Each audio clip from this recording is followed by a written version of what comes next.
chuan za ni na hianin Dr. Rinawma hun rei tak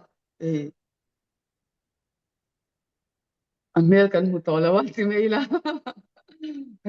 ne na changin sharing te amo testimony te adu du soi turin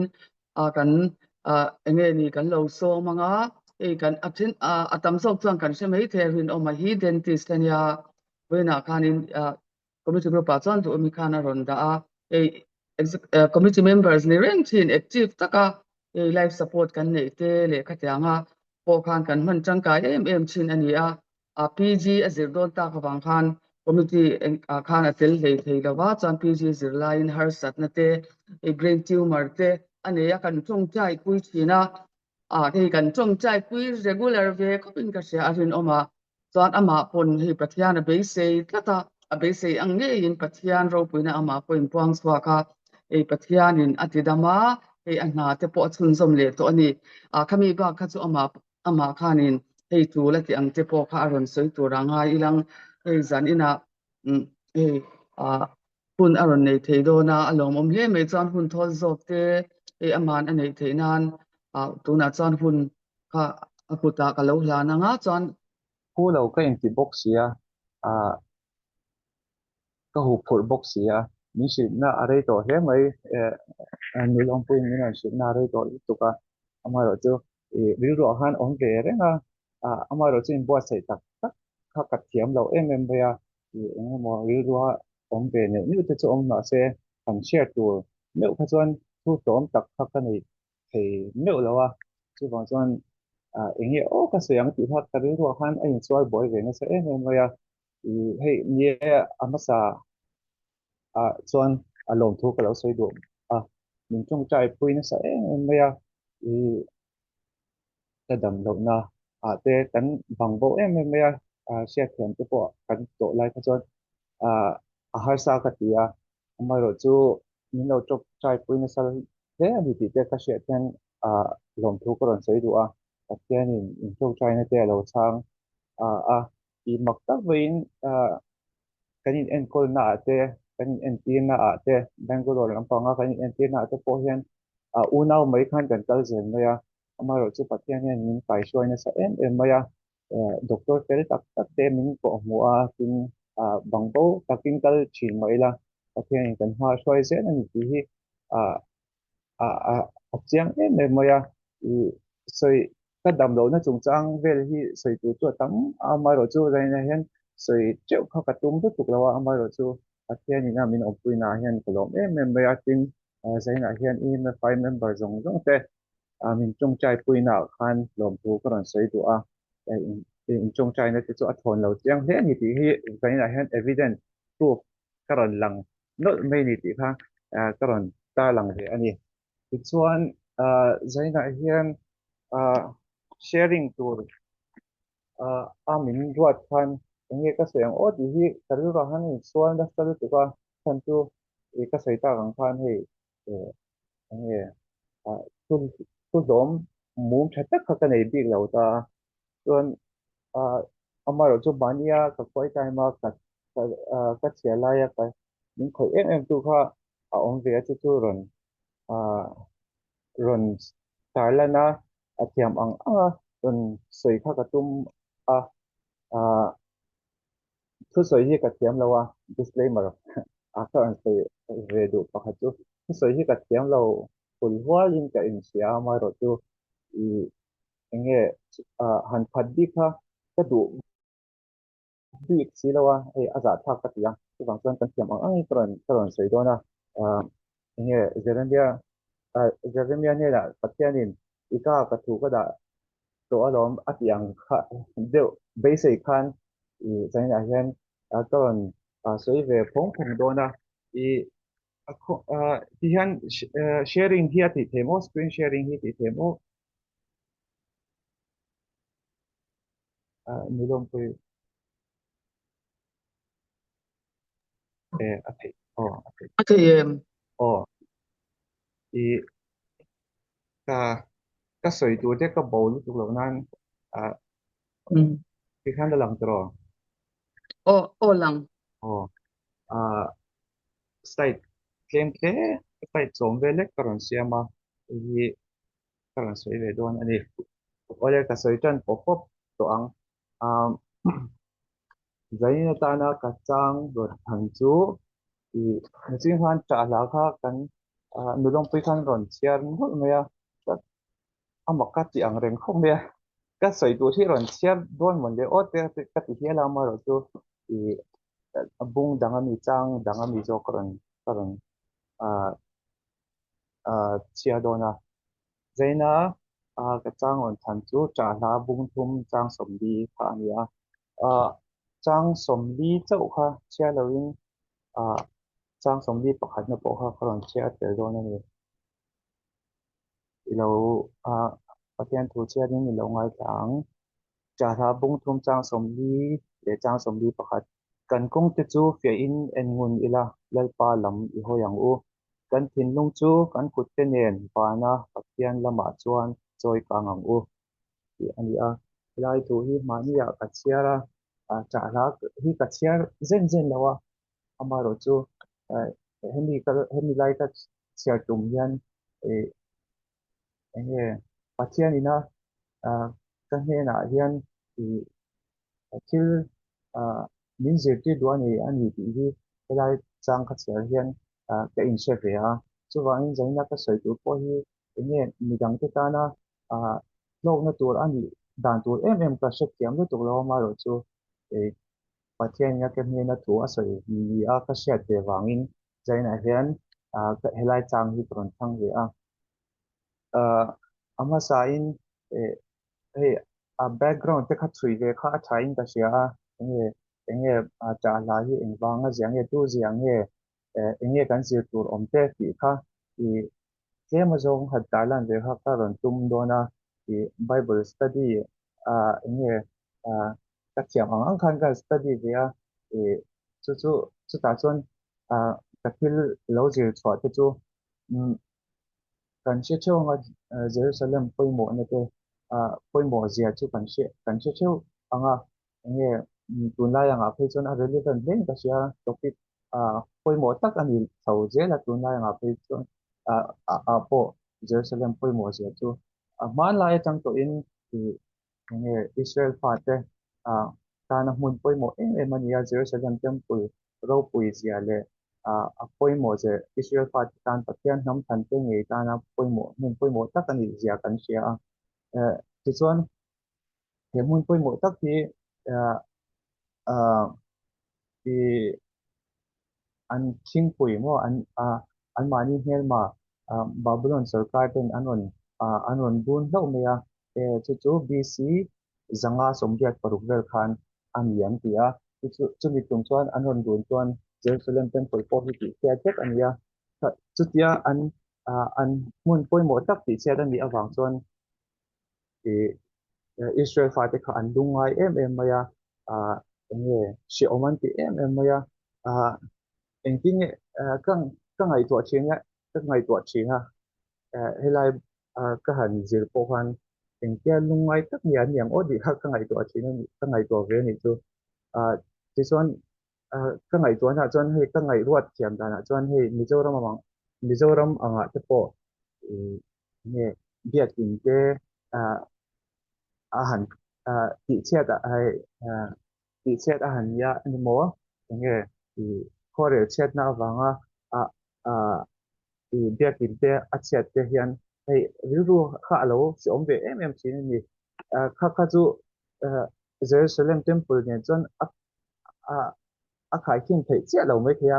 Jerusalem temple te chu hmun do pui tak ani a rin oma chu tiang tak a hmun do pui an chet tarum rup mai chu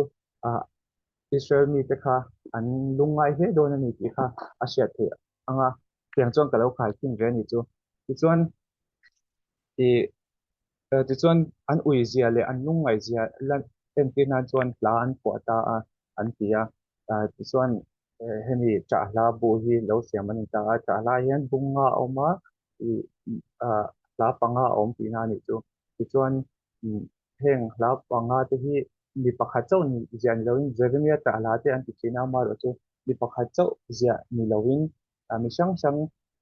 Jerusalem chia chia chiat lai mung ngei tu mi ta mun ngei tu te nga an ji ani an ti a ti chuan i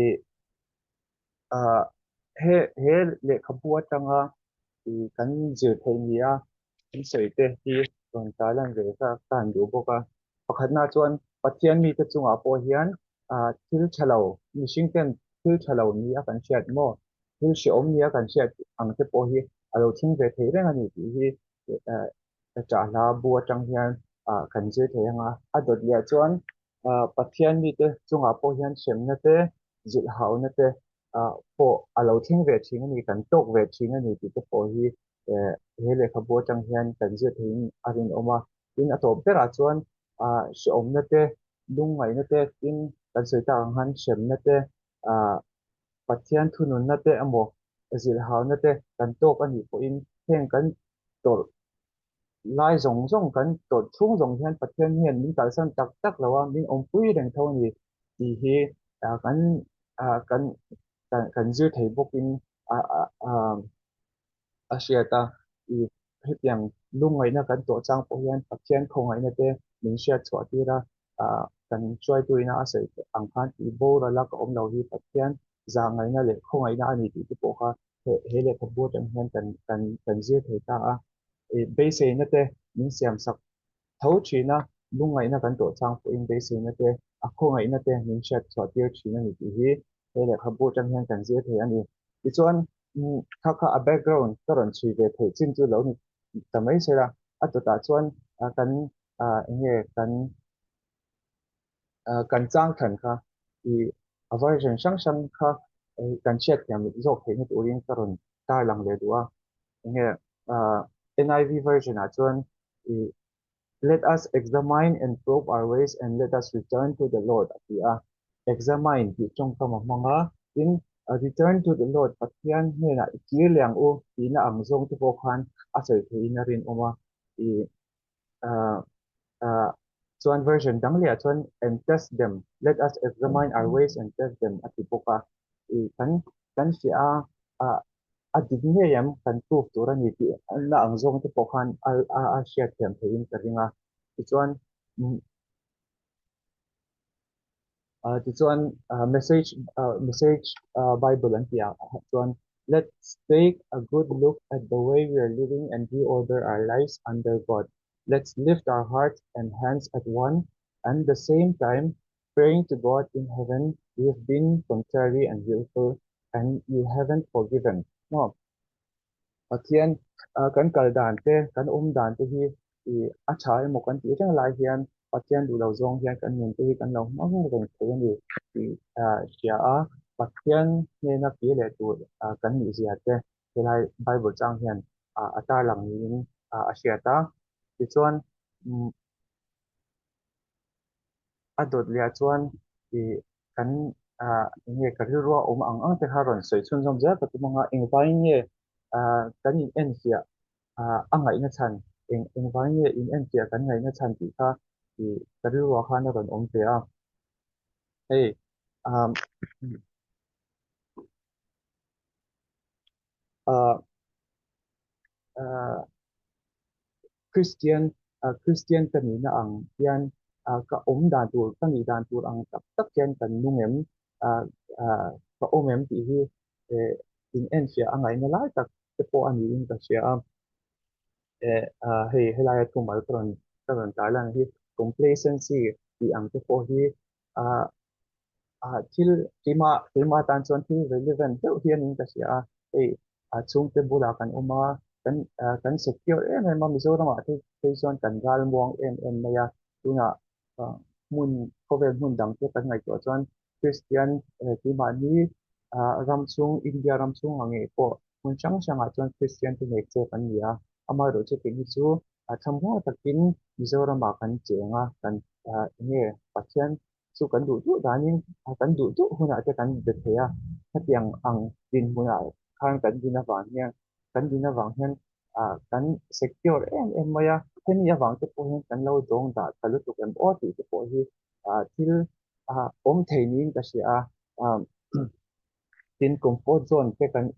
ang te kan in siama kan mani nom sak na tu te kan ngai to a khá sát mấy cái tổ claim em đây đi cái mà bộ cái ngày đó nghe ini Christian kan ina nga ka to na tur angte to na hi chu ni lo ma se Christian nun hi ring tu nun hi to na hi chu ani lo te na mai ma som na tam tak te po om wal hian pathian ta na kan to na hi alo tem a tem tem ka sia tem bang te po hian kan a kan a kan lo in tha da tu an yang em o ti hi ka ru ro hian alo om te a ni awang te po hian Mizoram Christian ram kan ti te po hi a sual hian min ngam em te pawh hian ka in sia ki ma mi mai nun nge te pawh hi kai ngai to a I ka en tur ang hian I ma ka ni na tur ang tak pathian ta na mi changkai tak ka ni na tur ang hi min van a ka van in deep ti na sa em sual hi ka in tu chin ni chu wang chuan hetiang kung a hian kan in en pia hi angai hle in ka sia a to sana te thei tok chi chuan ka in hmang ve ani nge a thiamang tok tokin ka hman chang ang te chuan ka te ve a ya tin te pawh kan hmei a ti hian ka thiang tok tokin ka in hmang ve a amaro chu kan in hman na te ko sanga activities kan nei tam tak te pawh hi hey stage performance kan ti ang hey stage perform kan va performa azawa kan du tok ang me ang hian ka ngai chi kan du tok le mai chi te hi au om ni ka ti hle in ka sia a enge in va sai thave I va soi thave in va chiam ve an ti a kan lo ma kan du tok mai anga ang te hi alo a tok lo hle in ka sia influence chat tak ti kan nei hi apoi mo hle in ka sia ti kha a ka ru ro a ma chu wang chuan I Christian kan ni na ang te po hian lo in en ti a hi a tu tak chak hian ka sia a chuan I adot lia chuan I lalnu eseri chungchang kha mani khan pu saya khan sharing a khan aron soya thami chungpo khan ka om tuan lo ani chu I kain pawng anga ka nge in leng te ha kan han nei ve khang la khang ni wang khan ka om tuan thei lo a ama ro chu pu sayan a sharing kha tha ka ti em ya I lalnu eseri kha chuan adin hun kha amang tangkai em ma khoi sen takin an achipuite a hnam puite than chuanan khan a hmang ani ke ni po hi Christian kan ni nang hian nge influence tha thil tha tak hi kan om na vela hian kan the da rem ti te po hi angai to thil kan ki ma ngo ani in ka sia a ti dan tin doctor te kan han ni a doctor te chu lang takin soi tok mai lang he nge ni za kai te kan lo ni ve na chin te po hi omin ta sia a khatiang din mun kha enga ta ni kan man ki mani nom sak na tu ki mani comfort ta tan chau nge ki mani ham chat na tu tan chau kan hong em ti hi e e in zo non hi alo ngai ti hian ka in sia tu wang chuan lanu eseri chungchanga pu sayan aron sharing te ko kha tha ka ti em maya hey ka ngai to china UG kan ni lai te ka ngai to china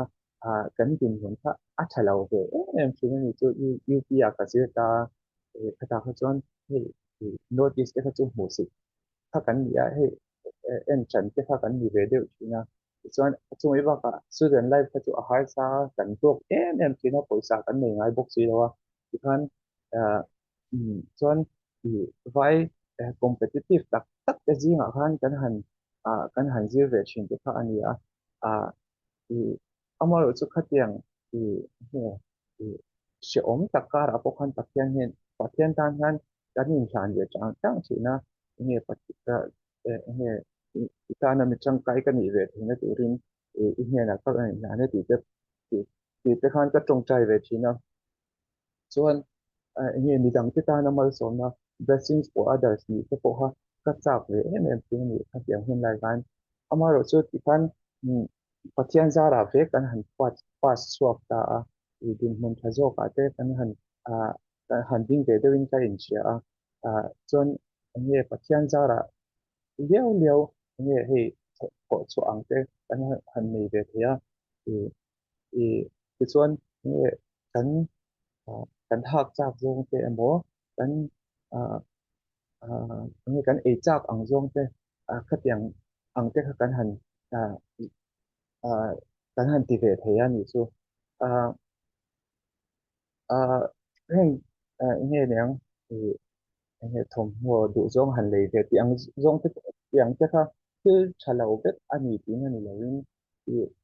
i pathian ina din hun cha zo ka min han da ve ta chenga i atana kan in tek na atla hiam tal tu te ka ngai to hian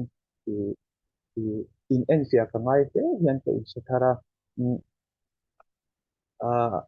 thil mal som na tam takan don te po hi i kan lo in tha da kha reng em ti te po hi ka in en sia na tu ni hian ka sia thil a aizola phei chuan thil nuam ei enjoyment tur hi alo tam te ka sia ke tin lai phei chuan cafe te an tia cafe culture te an tia a mun nuam tak tak kal na tur te alo tam to em me a i ti lo tok tu ti ka ti na ni chuang lovin i i achin to hi kan sia a kan sia thar hi apoi mo te in ka sia inge e tu purpose inge kan a kan serve ti hi kan kan ti zo tin tum hi sha in zo thara kan in shil non pho hi apoi mo le yan ka sia i purpose driven in hian ni he min drive ti hi zo na poi mo tak ani han ka sia tu tu kan in en pian tu to po hi ani ka le yan ka sia ni zana thì các hay phải thọ phá các ngày khác so thì pastor Vladan thì thế sẽ han nghe Christian te po hi success driven đâu hi kan lo ni em ati kha nghe mình mình khởi mình khởi mình khởi ni tu ka nghe success Mizoram ati po competition te lo sang to em ya nghe thì tin anh hay kan ti tu te po enga mo chen ai chon ani ani hei kan in establish te kan dua in na tin chang a te po anh hay thok cha ni te apoi mo em ani amaro chu ki mani purpose ki mani tho tin na tu ki mani lan sa na tu chau hi kan lo tho rim na chan hi alo ni angem ti hi anh hay kan in en fia na tu ani in ka sia purpose driven life thì kha kan chia chak to in karinga thì kon ka yuji kan ni ti phan ka chia de ka cha ka ti en no ya pastor de ko na je ani chon voi hi voi thum bel tal chu ka chia ra ka chia mai ba han kan zia ko bela ti kan cha ka ti tu ka i i chu ma se khata ta khan nge in purpose chu min drive tu ra nia ama ro tu I tu purpose nge God's purpose hi along ni lo re the ni ti te po hi kan sia thar hi a poi mo hian ka sia ke ma hian alo ani chang hi oma ke ma nge ke ma purpose ke ma ke chatak te po ani ve ani te po hian na sia china nge ken kan purpose te po hi ke chat ne tak te alo ni china ama ro chu God's purpose zo hi kan kan lo kan tin zon tu kan en tu chu alo ni zok hian ka sia pathian ke ni chu a vessel a buk bel a man rual mai ani ti kan sia ta chumi atang zok kan pathian hian ti ma ni phal tlang zok hian ha hi alo thok tu la ni ti hi kan kan sia tu kan sia da kan apoi mo heng ka sia nghe khi mà đi hiện khi mà đi dụ dông lama kan kal ngot hi alo nghe kami kha kan kal suan na tak te po alo ni kan kan kia le na tu kan hoi san tu te po hi alo ni thei han ka sia pathian lam zo hi kan lo hoi hi apoi mo heng ka sia ani ti chuan ti a point next point chuan kan kong te hi engking nge kan ke ang ti kha tối thế rừng tái lần về cái đó cảnh chết sao biết là thôi cái thứ hay đấy là anh ấy encouragement ăn về đâu cái hàng sấy về đấy cho người khi mà ai anh ấy thay đổi làm bảo bộ cuối cùng số cái ý nghĩa cái tiếng mà rồi chứ thì tại khi mà ta là message anh ấy na ăn khăn còn sấy về bộ pop initiative na cái bộ còn đi rồi hey mani ngai dan ni ngota kal te po ha alo that lo zia tu e e e fak he pakyan la o kan mo pon come down from ti ta te po han kan sia pon to wonder mo pakyan la ka bo the hi kan lo ni e mani pong cho kan bo tuy tập te po he lo bo ve jang the ni ti te po kan sia nga zeremia bung kwa khana ni ka sia ka sia chwa lo tuan kendung chu bum mang an ti ti te po kan hoa e cái mà như ngày đàn thì có trận trận thời xuân trận đầu cơ sở cái thế này thì cảnh sẽ tập hai cảnh sẽ tập với mỗi hết cái sẽ chú vắng những cái nghề cảnh cảnh in tiền là tụ mỗi cảnh in tiền là tụ chú cảnh chết theo vắng phát triển tụ cảnh ổn áp phát triển tụ phát triển là cảnh à cảnh ổn tất thì với mỗi thế thì như dấu hana cũng số bằng han cảnh bua abide in me at the angkan pasyan iswa hi kan grab shi tak tak tu an ya chu wang tu ni azar kan ya ama ni na kan in zom ta lo kan kan ra the lo ni ti kan mua in the game ka shi lo tu nai chu connectivity problem hi atam em em ya phone a hian sei ni ka han phone don den den chu ko hian phone hi tal te hi dial don te hi ngai china abide in me ati te po hian hei pathian ne na kan connect kan hi alo thata tak em ti hi a thil poimo lai tak ani in ka sia nge tu activities te po a poimo te ne o me rong bon na phung sang sang te po poimo ama ro chu ama bok hian kan in kan tlu lu a kan in surrender a ama ne na in connect na that tak kan nei chung lo chuan rong bon na te kan na ang te po hi adu dan angin kan ti pui ting thei lo ani tin ama kan rin na kan ha tat trusting that having faith thì dog cái phun adit dog mấy thế thì thì ama kan rin lo chuan ama hi kan ti lom tak tak thei lo ni ti po kan pathian chu chuan ni chu ni chuan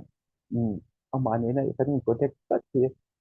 he kan dam chung a hian apoi mo hle the share decision sang sang kan siam na te rong bo na khong te po ni ang thil thatak ni anga kan shet anga kong a te po hian i kan kal swal pal thi awang ama ani na kan connect tak ti alo poi mo hle ka share ti kha thì cái này em phía đàn tụ không ở khách quan ta rồi ta làm việc hay nói chung khai cái số anh cậu sẽ nói tới bộ cái mong chỉ là à chắc cái mấy cậu sẽ nói in hoàn thì họ cái số sẽ ở khai mình là ngoài sạc lỗ cháu một lần thì chắc tất nhiên cái này mong mà rồi cho tăng tuần cậu sẽ nói cái này hoàn là lệ rong vốn là activity sáng tăng ởฝั่ng tiền chỉ mà như train tiêu ăn thì như chào đấy cái bộ này hoàn để thấy thôi thì cái bạn cẩn trọng là à à cẩn cẩn trọng là phát hiện là cẩn lạc lệ cẩn lạc lệ cẩn nhìn xem phải lệ hiện cái bộ thế cái gì cái bạn abiding thọ của bộ thế cái gì chuan anh em sẽ chuan tụi nó có sự thấu khan gì ta có sự tụi như tôi thì thì thì lấy qua lắm cẩn hồi kan hoi kan hoi em ti kha kan in en sia na tur ani lo ne aversion changa kan ngai thak ta han return ho kan in kan kan in siam le ma pathian du do zo anga kan tal hi apoi bo he ka sia mari le ma ti kan chin lu ka bung so ma ka kan hi kan che chewing ka tin ka ma ti chu a boy em maya thì ami khwai te rong bol sakin ti khana boy ne amaro chu mari ka chu iswa ke bula khana chua amaro chu iswa chuan กันพาที่จกตุมาริกันอาเก็บบุลาอมโจค่ะกันพาจังโจค่ะ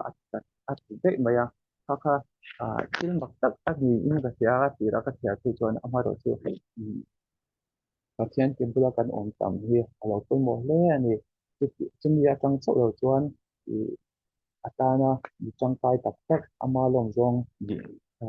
มีที่เราเทเราอันนี้ที่กันแชร์ทางการกรอนตาหลังเดียวakhirnya ikan ini dicangkai ni te pasien tanah dicangkai ni te poha kan tahan soi tak tahan soi ya amar tu ni pasien tanah dicangkai ni te tu kan ama ke bulakan tamang haya ni ama zokin ki mani kal tangin ha ron thok lo ni ya isaya bung kwa akhan ni ka sia kha tha ka ti en ma sipai hote lalpa that men ngai na apitha apoi mo ka ti sia sipai hote lalpa that men ngai na zokin na ron thok lo ni ti kan sia thai hi apoi mo in ka sia ki mani mishing ni tin na that men ngai na te po mo ma china chuan om zia lo ni ve the na thok ve thiam ha chu sipai hote lalpa that men ngai na zo aron tiang apitha aro ku he ka sia chu wang pasien kal tlan thina pasien bung de pasien ga zer kan lo ni kha apoi mo in ka sia ti kha zaina enge karon chia thei chu ani mai i atop na tan tukina kan devotional la kan sia pakhat ha acha ka til tu chu wan chuan ti chumi chu atop nan ko hanga i slogan chungchang tukina han kan meditation nge kan chung khom na kan sia ra ti punun puya sha sia pha ni ta chuan i mana chuan James Bond movie kan slogan pakhat live and let die ti tha oma chumi na asoi tung chu ti mani chu kan nga midangte chu thima sela midangte chu ha san na to ke mo midang chu thima sela pui ti lo na kha mi slogan khana ron na ron keng ta chon tumi hu de wa chon slogan dang ron cho le live and let live mo ti ni po kan nga midang po an nung mani nun nunin kan nunga he in ti boy lo to ni mo khapiang ang khan khapiang slogan tha ron cho le ta amai ro chu is what slogan ve thung a ron sei chu die and let live ve thung ani ani ate a ron tia mani ti na iswa pokha ama atia midang tu nin thena turin a ron ama kha tia midang ten min tam takan ni thena zong thena turin a ron tia ni ti kha iswa slogan ve thung ani a chu wang te mani Christian Dr. Christian itu mani tia midang te min ti tu kan ni thagi kan slogan ata na poi mo reng ka sia ti tha ka chei ve thei chin chu ni mai ro se pa the ni tu kan han kalan ve te an za ta ma min sa se along le mai apoi mo boka sharing thatak mai min nei saka along le aron lan khat mana sharing chat deuh aron ne along tak zeta ke pe chan kamamo tak ani in ka sia rinawma sei ang khan midang te po kan ni thawa tun lai chuan thil sang sanga buaina te mo phurna te le thil dang te kan nga hloma thil tha ni vek si in mo ko sana te po nyang ministry te le thil sang sanga achang chuan pathian ta na changkai tum ema ti te ola kei po kan chi ni chui pathian ta ni changkai to om te le kan thei to ka ti te kan tum china amai ro chu rin am sharing atanga lang le ke ma pon ril ru chuan sia mai ro chu remind kan lo in ngai le china ma se pathian ni na adu ber chu ama ne na connection ne ya ama ke bula om hi ania achang chang kan buai lu tuk na lama te han ama pathian ta thil ti kan tum na sat lu tuka ke ma ni zo khi ama kan khatiang ang hun te nei manglawa chang te po kha china ni ama ro chu kan athu kan huangin keima reng ro keima lovin eng mai ti thei si lo pati kan ti theina nar ber ama kha kan nai chuan kan apati na sa hle in lang ma ilang kai khatiang khan tuna kan ngai thlak ang khan hei ra te chwa thei lawa zia nei lawa keima ni ka kan ha em ringo china ni ti kha hei tuna hei aron sharing atang khan lang sianga te king ba tan po khan hei kalo hei kamamo takani in ka sia alom le mai chuan hei hun ala rei lawa dar kwa po ala rei lawa dar kwa hi kan thleng deuh china aron share atangin mo ani lo pon engamo hei han bel du te comment samo han share du tan hun hong le lokang hun kan le nei in ka sia amakati no pangte te hirit amate anga pokhan maksar mon thadi on pai tlat zel hi EMFI member hi makati hi top theilawa mani tangin kan sudan kumanga khan khatiang kha ari mara po kan chilo ni kan nung mop mopa pathiana thu takmaya in han om thei hi nia in piang van nei ka tia har sana tam tak pal tlang in nia chumi te po chuan ati enge pathian nam hana ko cheu ni mai the chu wang chuan in kasilo in fel hi ka ti top khovela hianin ni e khovela tlan chi le in eng isoi ang khan enge kha purpose driven life ti anga te pong kan purpose kha kan chian kha ngai le in ka sia nia pathian nai kha kan purpose ni tlat chuan avalom om tak ka ti ki pa he kal pe phe nga la ya ka lo ziak thlave ka nia akhat dal kan ka en non leng amo amakati hetiang ang from the mouth of babes and tiang de ka ke ni tang kha chan la baby re ul tu ta ma se pathian ina man hi chuan ne puitling takin chak chuak thina aro pui top ka ti ka hlok lu tu tu chu ka sei do ni sela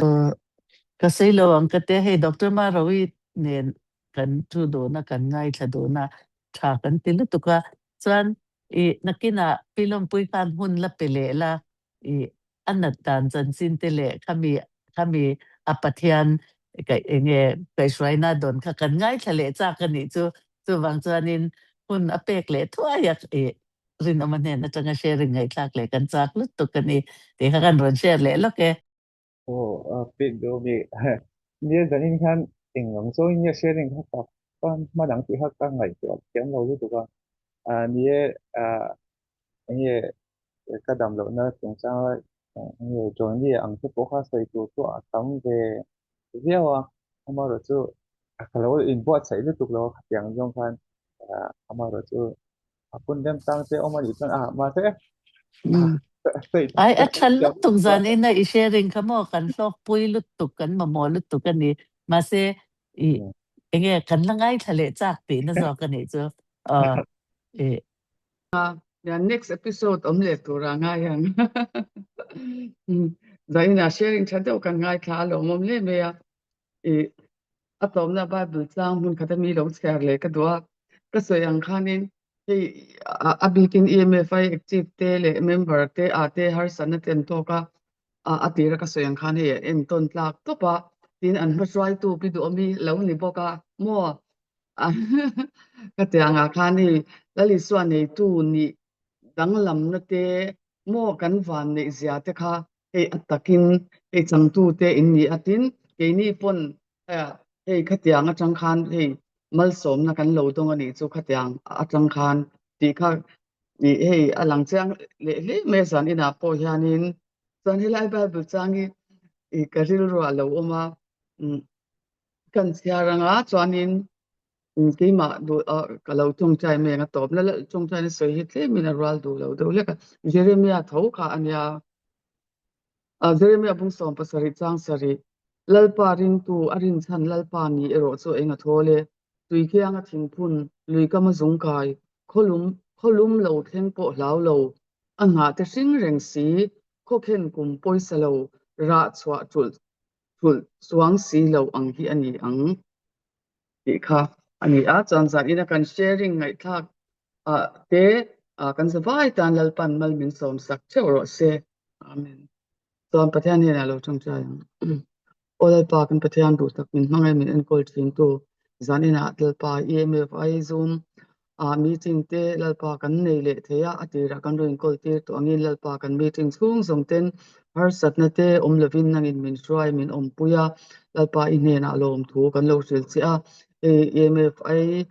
meeting te achang chuan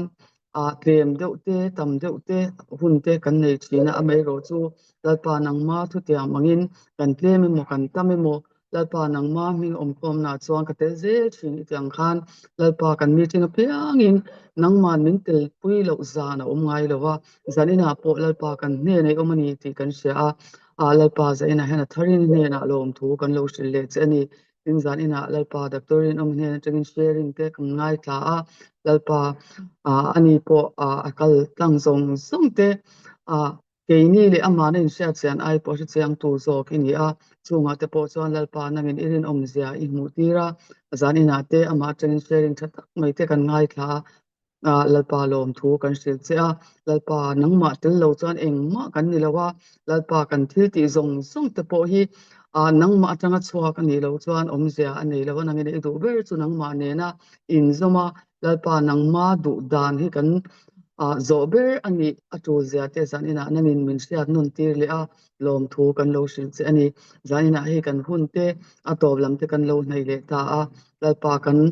namun chawa zanina kan hun man tur te nangin min man puila lalpa kan malam hun song song te po ikuta kan lo la ne eng kima lom thu kan sil cha nangin ro puina lo chang che eng hi mangai min sandam tu ifapa iswa krista mingin kan ron dile